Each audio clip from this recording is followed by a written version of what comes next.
Good morning, everybody. I am watering the garden right now. Take a look. Got everything popping out of the dirt.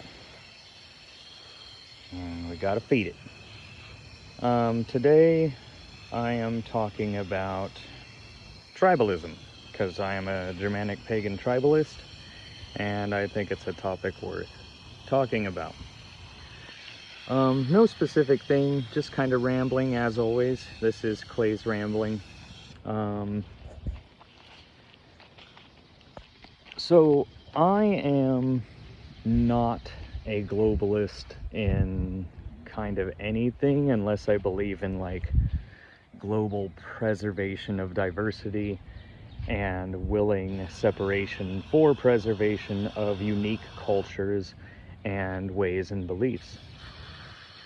In my tribalism, we Germanic pagans believe in things you might be aware of because of even Marvel or the Viking series like Odin, Thor. I always recommend reading deeper. There are lots of deities in Germanic faith that don't get mentioned. And it is a tribal faith.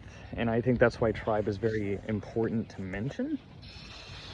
Because the gods themselves exist as a tribe in Germanic paganism.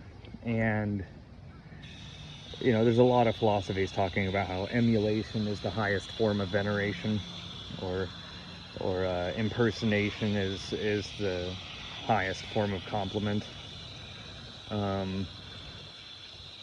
Something along those lines. But we kind of try to live by the example of the deities we accept for ourselves. And when I say I'm not globalist in faith, I don't believe in a one-size-fits-all God unless it's like the animist approach to the all. You know, the cosmic consciousness. If everything is alive that is made of many little cells and molecules and atoms, and everything holds spirit, then so too is the cosmos in its entirety, conscious, alive, and made of all of its parts. I hope you get what I mean. But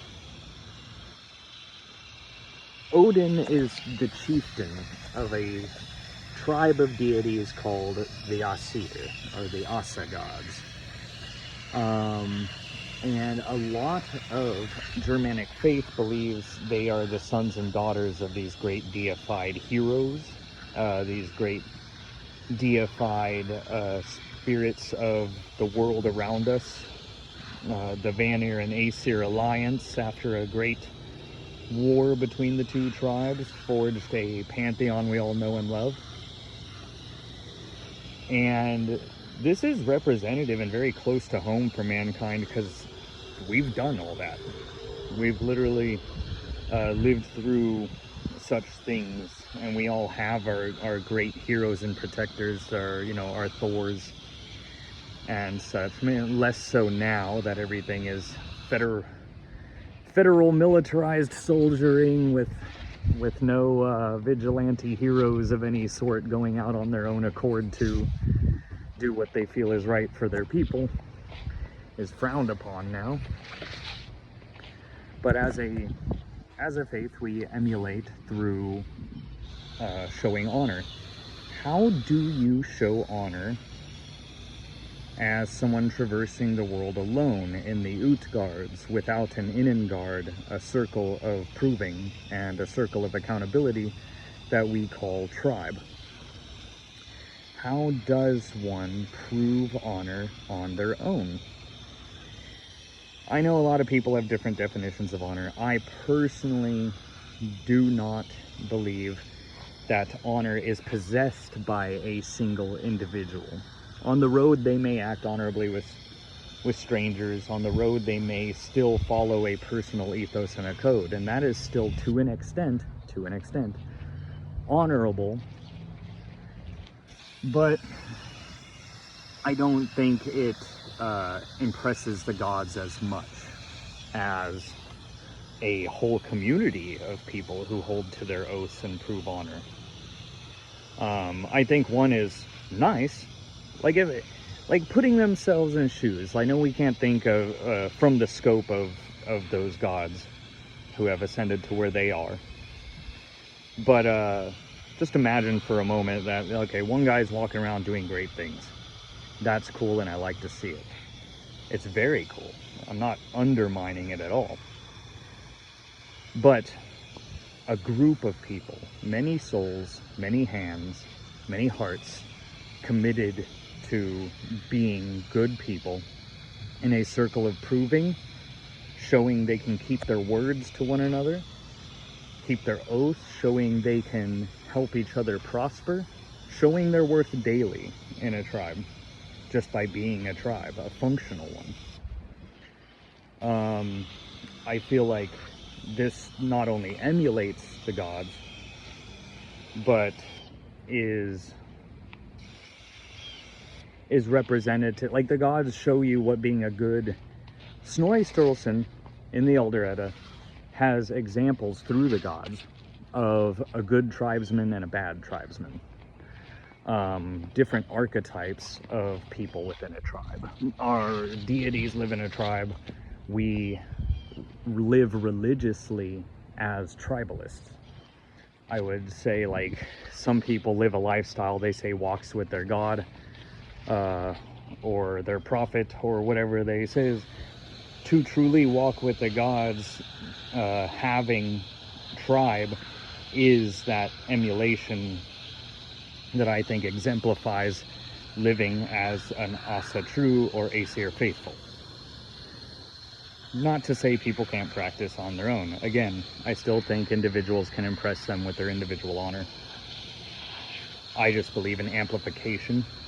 We also believe that tribes create their own godhead. It is born of the behavior, the luck, and the combined deeds of the tribe. There was wolf cults, bear cults, all kinds of stuff that had felgias that represent their people that were kind of an indicator as to their behavior. A lot of, like, outlawry, and people who lived on the outlands and on the borders of society were wolves and such like that. Whereas bear felgia were often seen as nobility, very protective, very family oriented, and such like that. So there's even animal emulation integrated into societal behavior and placement. Within our lore, there is a caste system. Those are extremely frowned upon these days. And if you see people emulating a caste system in Germanic paganism, normally it is soft emulation, such as thraldom is just your process of earning your place in a tribe, kind of like prospecting. Whereas Carls and Harcarls, you know, the middle kind would be oathed members who have gone through their initiations and such like that. And where Jarls might be people who are financially and with resources invested in their tribe and can maybe employ, feed, and house members of their tribe.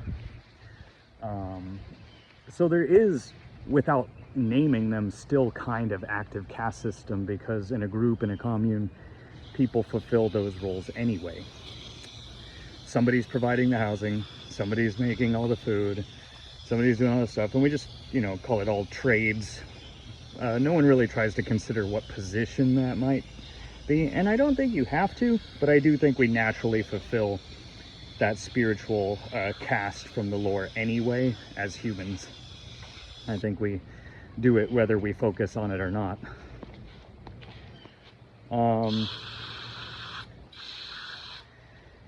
Yeah, and I think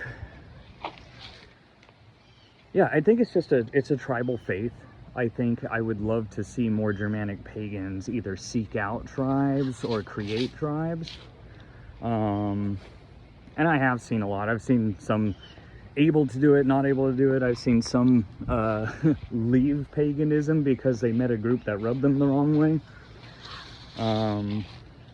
In which case I say,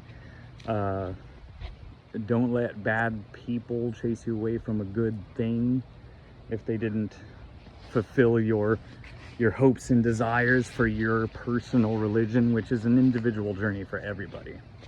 But again, in tribalism, I believe multiple souls dedicated to one thing amplify one another. I think there's power in tribalism spiritually, just as any church would say there's power in the congregation and the gathering. It all makes sense to me. I don't think it makes sense to everybody, but there are lots in life. Yeah, so like, give me your thoughts on like tribalism, but not specifically just like your communal ideas of tribalism. I want to hear about your ideas of the spiritual connotations of gathering, ritual amplification, and the magic of being together. And even talking about the virtue of preserving separated cultural expressions of spirituality and polytheism or monotheism, and how they all have their place is a worthy topic of conversation as well. And now I'm gonna go pick some banana peppers.